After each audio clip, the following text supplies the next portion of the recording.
She goes, I open up a popsicle box that had $30,000 or $40,000 in it. I tell her, look, I'm wanted. And she's like, wanted by who? And I said, like all of them. I said, like FBI, Secret Service, everybody. She said, for what? I said, nothing violent, fraud. She's like, yeah, but it doesn't even make sense. She's like, I mean, you know people here, like it'll catch up to you. I said, well, that's another thing. I said that one of my charges is identity theft. And she's like, what do you mean? I said, well, I'm not Joseph Carter. Don't look to see who I am. If I ever hear you utter my name, I'm leaving. And she said, okay, like she's deeply in love with me. She does end up finding out who I am. One day our corporate attorney called. She sent me an email. I said, hey, I sent this to the corporate attorney. She said she never got it. Can you please go on my Word, print out the document, email it to her? She goes onto Word and she sees letter to mom and dad, which is a letter I'd written the day I left, explaining to my parents what was happening. So she clicks on it.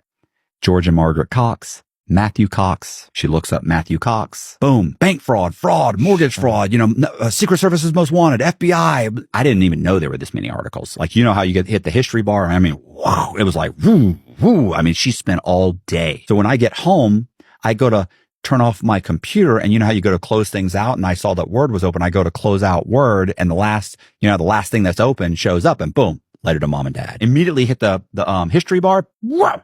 I thought, oh my God, what has she done? I go in and I'm like, what did you do? She's like, nothing. I got Outback. I'm like, no, not dinner. Boom, immediately starts crying. Oh my God. She begs me to stay. I stayed. Now she's searching me constantly. Amanda ends up telling a friend of ours who I am. She contacted the Secret Service. Secret Service watched the house for a few days. Boom, they pull up. Get on the ground. And that's it. I was arrested. VA guys in prison were treated very well, and they're very manipulative, and they'll have multiple guys buying them commissary, getting them shoes. They'll have multiple boyfriends. They'll charge for sexual acts. People will put money on their books. They'll end up getting, they call him a war daddy, a big guy that like defends them. Yes. Does it happen often where people go to prison not knowing they're gay? They turn gay in prison, then they continue to be gay outside of prison. Jesus, you really thought about this. But a lot of guys they'll get the nudie magazines, the girl magazines, whatever, they're not Playboy, like Penthouse or whatever. And they'll just look at that. Like, that seems like that's all you ever see them looking at. But I never did that, because I remember thinking that's going to make my time. I'm not going to focus my time on that. And as I was locked up for a longer period of time, I started thinking to myself, 2 years go by, 3, 4, you kind of give up on the idea. As I was approaching, my mid 40s, that part of your life is over. You'll never be in love again, So I just didn't. I convinced Social Security to issue me Social Security numbers for children that don't exist. Called them once, and at first I said, hey, I'm 31 years old and I've never had a Social Security number. And they're like, that's not true. Do you have a driver's license? Yes. Okay, do you have a Social Security number? Click. Then I call back, hey, I was born. They were like, are you born in a hospital? I was like, yeah. They're like, you've got one. Hang up. Then I said, hey, I was born with a midwife and I never had one. Well, do you have a driver's license? Yes. You've got one. Damn it. You ever had a bank account? Yes. I'm like, yeah. And then I tried to say all these different things. Then I figured, okay, who wouldn't? They were like, somebody said, there's no way you can get to be 30 years old and not have one.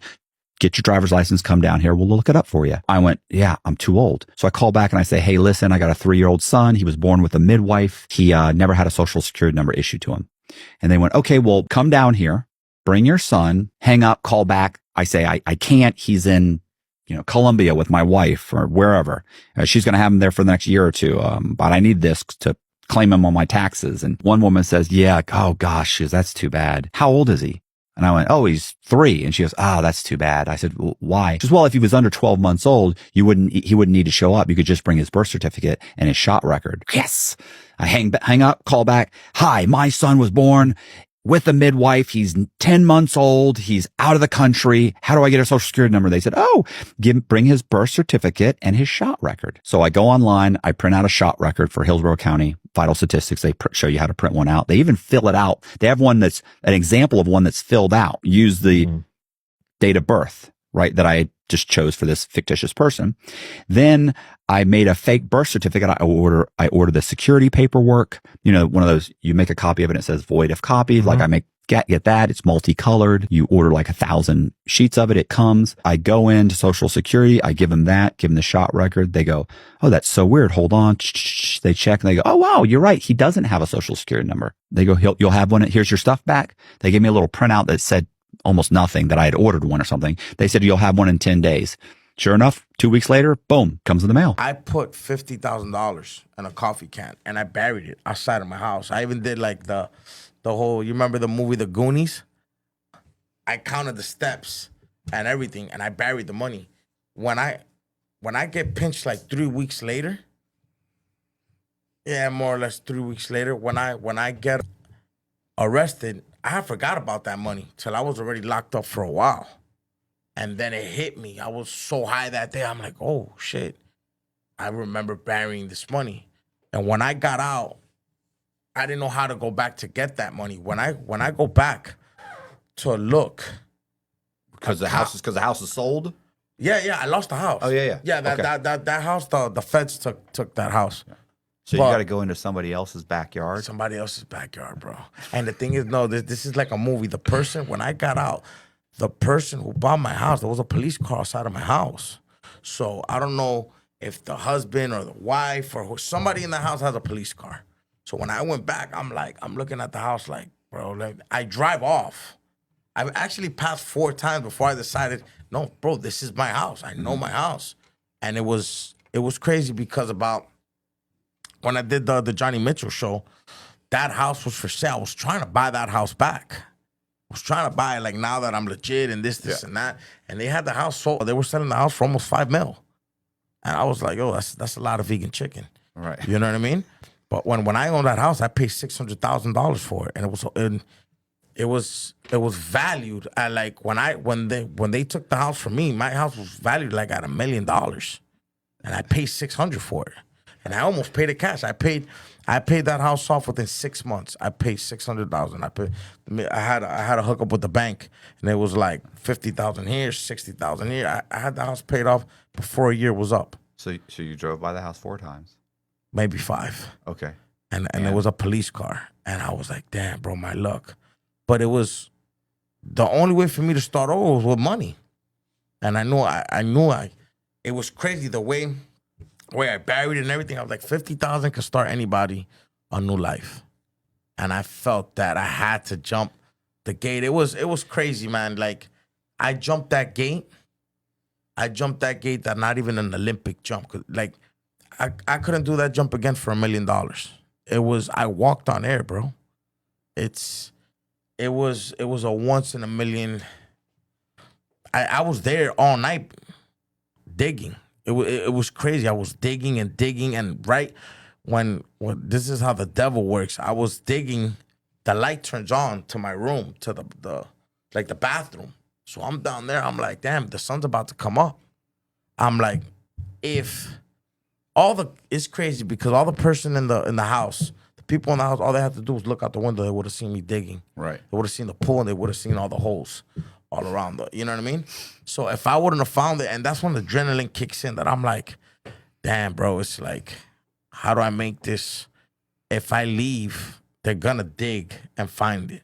And I remember the sun was already coming out. I remember I'm like, yo, the last dig. I heard the ping, the can.